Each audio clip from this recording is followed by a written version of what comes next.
Hi guys, welcome back to my channel. இன்னைக்கு நம்ம என்ன ரெசிபி பார்க்க போறோம்னா கொண்டை கடலை கறி தான் பார்க்க போறோம். இது சப்பாத்தி, தோசை, இடியாப்பம் அப்புறமா புட்டுக்கு பெஸ்ட் காம்பினேஷன். வாங்க நம்ம அதை எப்படி செய்யலாம்னு பார்க்கலாம். ஃபர்ஸ்ட் அதுக்கு தேவையான இன்கிரிடியன்ட்ஸ் என்னன்னு பார்ப்போம். வேக வச்ச கொண்டை கடலை,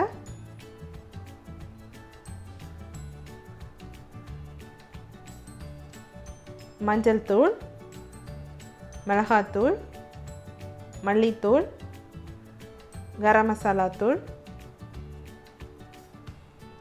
பெரிய வெங்காயம் 1, தக்காளி, இஞ்சி பூண்டு, கருவேப்பிலை, மல்லித்தழை, தேங்காய் பால்.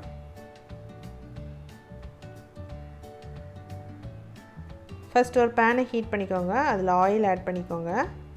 அதில் இப்போ நம்ம இஞ்சியும் பூண்டையும் போட்டு வதக்கிக்கலாம். இஞ்சி பூண்டு நல்லா வதங்கினதுக்கப்புறமா வெங்காயத்தை ஆட் பண்ணிக்கோங்க. வெங்காயத்தையும் நல்லா வதக்கிக்கோங்க.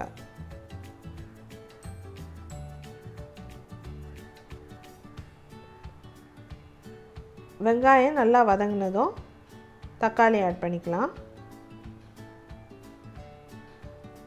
கூடவே கருவேப்பிலையும் மல்லித்தழையும் ஆட் பண்ணிக்கோங்க.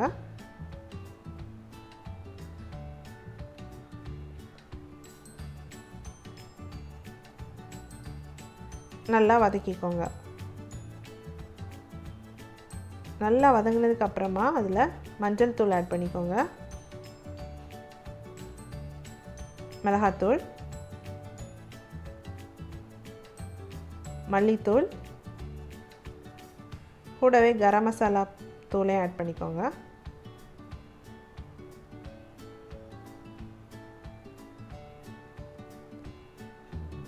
நல்லா மிக்ஸ் பண்ணிக்கோங்க எல்லாத்தையும்.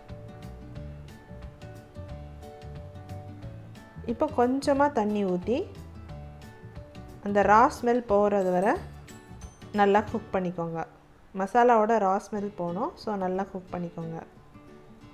இப்போ ஸ்டவ் ஆஃப் பண்ணிவிட்டு இந்த மசாலாவை நல்லா ஆற வச்சுருங்க. நல்லா ஆறினதுக்கப்புறமா மிக்சியில் அரைச்சி எடுத்துக்கோங்க.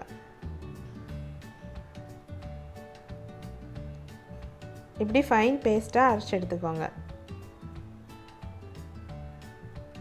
இப்போ அகெயின் ஒரு பாத்திரத்தில் எண்ணெய் ஊற்றிக்கோங்க.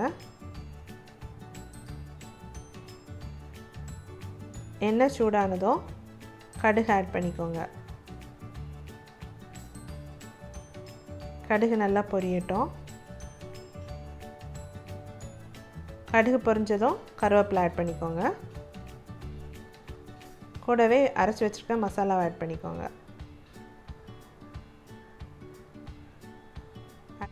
நல்லா மிக்ஸ் பண்ணிவிட்டு ஒரு 2 மினிட்ஸ் நல்லா குக் பண்ணுங்கள்.